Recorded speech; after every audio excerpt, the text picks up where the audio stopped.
salutations and hopefully solutions. This is Eamon and the FNA show. Hello. Welcome to FNA 24, The Fear. I'd like to take this time to point out that all thoughts, ideas, opinions, noise, music, statements, etc. are firmly grounded in perceived fact, though purely opinionated. Please be coachable in your interpretation and misinterpretations. As such, you may find much that you disagree with. You could be wrong, though. More is being revealed, but for now, you will have to take what I have to give if you choose to proceed. Thank you for taking the time. Thank you for proceeding. You kick ass. Peace be with you and enjoy. Fear, the ever-present omniscient one, that sensation masquerading around as a mime of how everything is and is supposed to be. It is in me. It has awakened a restlessness in me, and it has forced a spotlight towards direction. That white shine is illuminating all the corridors laid in front of me. And this is not a frightful fear. No, it's not what I'm talking about at all. It permeates more profoundly than any scare tactic could ever hope. It is piles of leaves scratching shiftingly at an arrowhead hiding deep within. It is raindrops gliding sideways toward a power line suspended and doggedly dodging advances. It is blades of grass sighing incessantly and unrelentingly. It is omnipresent. But there is a purpose to its chameleon presence, I believe. There is stifling silence in its barrier of noise and dizziness.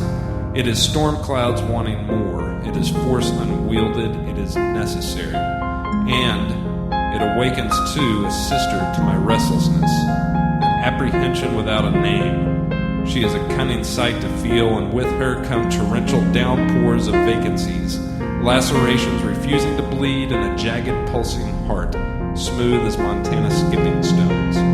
She is a nameless face of unblemished needfulness, the leg cramp pulsing, and yet still.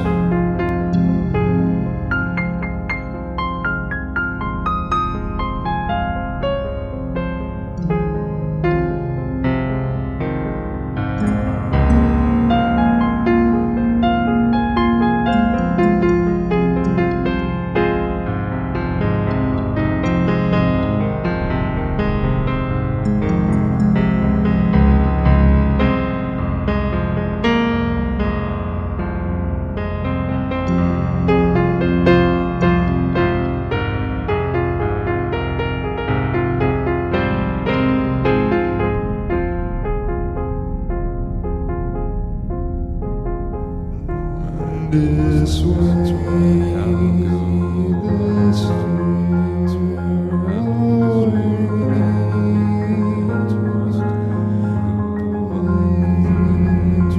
this way,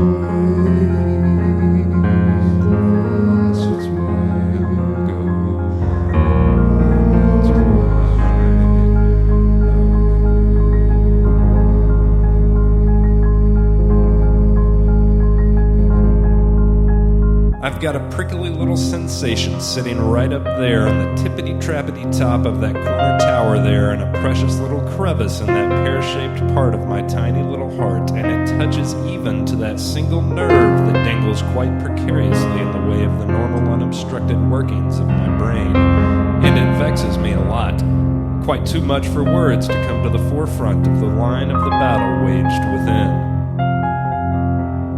And I've got an uncomfortable weakening of the pines through the needles, prickling freely. These damned limbs will not turn to their prior now suggested enforcing of my humble lines, and as such, I confess, I'm a coward all the more, but nonetheless I will pursue in hopes of seeing the defeat of the innocently seeming cautious earthly vegetation wrapping tediously up the trunk, to strangle all the gut, and I sure hope that perseverance finds the methods to dissuade this fear.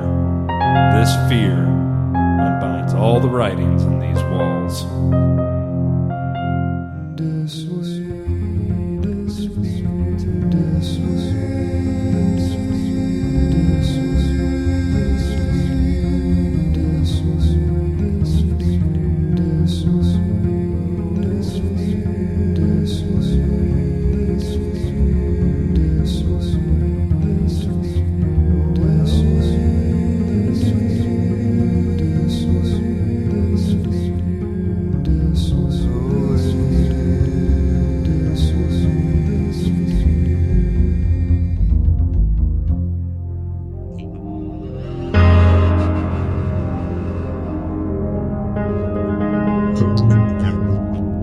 Who is this? You recognize me, don't you? I'm here for you as I've always been. I'm the companion you did not have to seek. I'm your apprentice by choice, and we are never apart. I know you, though I wish I didn't. All you are is a fucking pestering, never-ending parade of bullshit and illusion. You disappoint me. You limit me.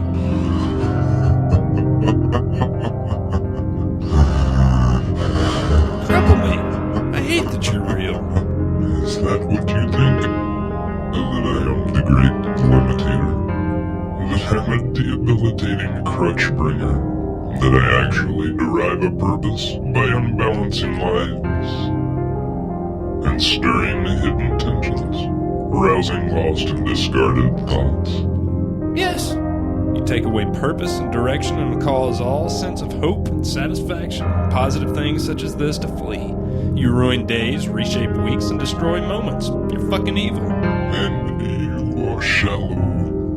I would say that I could very accurately place the blame for that with you as well. You appear other and your strong feelings to be okay with the conversation we're having right now. You don't find that conversation evil, do you? This is different. Is it? We're not doing anything you can fuck up. I'm not doing anything significant. I beg to differ. Fearlessly conversing with your fear would be quite significant indeed. Unless I'm much mistaken. That's not what I mean. It's just different. I'm gonna go out on a limb here and say that you don't know what you're talking about. That being the case, I, fortunately for you, do. The fact that you remain unbothered in our discussion is one of the two issues I wanted to enlighten you about. I am nothing but a conversation conversing with itself. In an instant I am vacant, but in the future I hold infinite power.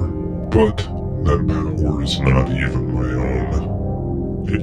It's your mind contorting and concocting powerful falsities that are felt prematurely in the present.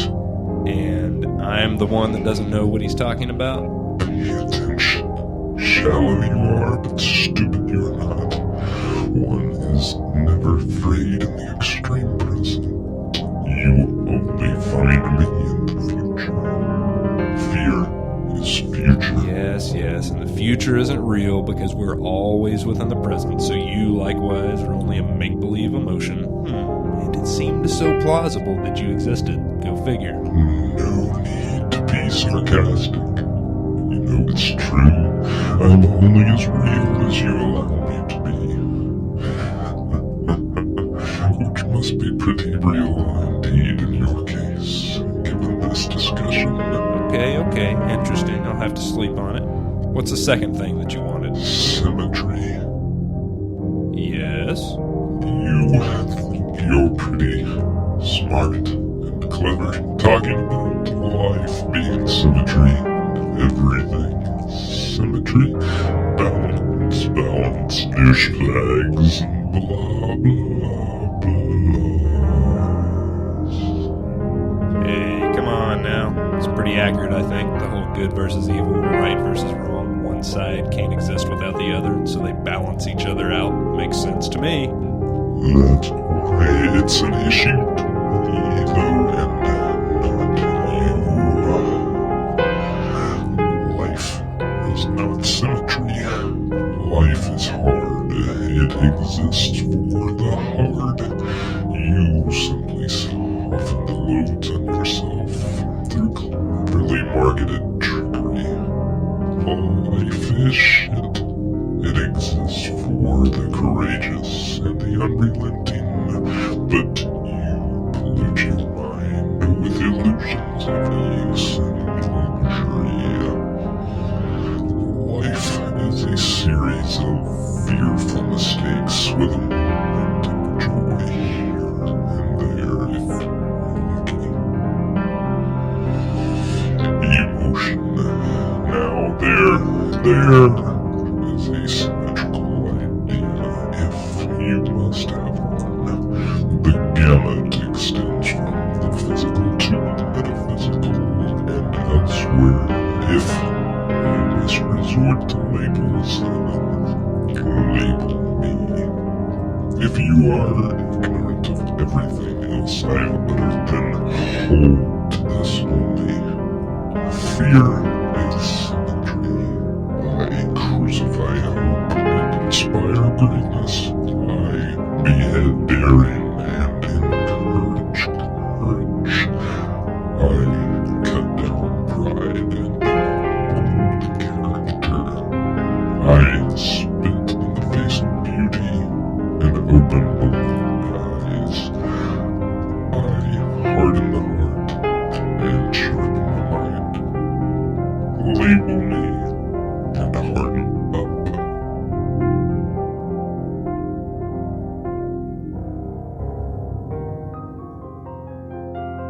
This fear connects all of me to the unwantedness of me in a blinding force full of blatant non-emotion. While frustrating me, it has no sense of time, no recognition of possible wrongs committed, and no visible agenda. But it binds me together in a way of uniqueness that is unmanageable. It enters inside my pulse and squeamishly works its way to and through every vessel, every organ, every pore, every synapse, cell, and vision that I am. It swirls within me at such an initially gradual rate that I only sense its presence and none of its symptoms. As though it continues its dwelling, swelling, and twirling, I am caught in a kaleidoscope of vertigo and am pulled beneath its whirlpool surface in an instant. And I can still breathe here. I'm still cognizant. So long as I am, I will remain untarnished from this ceaseless swirling. This fear controls all of me, willingly and absent-mindedly, but surely I'm still here. In this truthful fantasy, there is one disease, one fact of firm and absolute defiance of all that I aspire to be.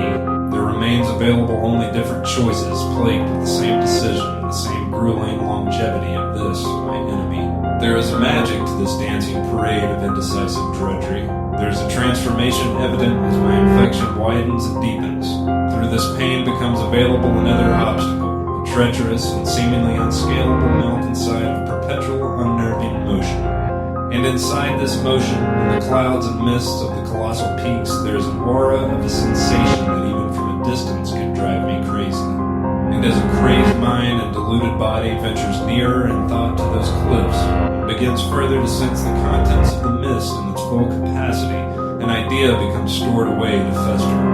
And as that festering strengthens, it nestles into a cold and desolate yet unaffected corner of my mind, and begins to ponder the weight of time and the value of things unseen, the strength of uncertainties and the capabilities of apparitions. And after much dwelling in the dark recess of neutrality, it begins an invigorating dance, and vitality-bearing pine-sappish waves of splendor creep forth from the barren hole that it had occupied. Soon there is a spark, and rods of light pierce through this darkened sanctuary of contemplation, and begin a new song all their own. And as this innocent canorous chorus stretches and bends and arcs, it joins and melds in harmony with the pine sap's waves, and creates a hopeful tendency all around it. I feel this hope as I stare bleakly into the skies above this avalanche-riddled range, and it stills the fury that continue their nauseating, destructive trampolines. This fear, it's always apparent, and it threatens everything about and within me. This fear is all-encompassing. It is invisible. And this is always the time when I need to climb with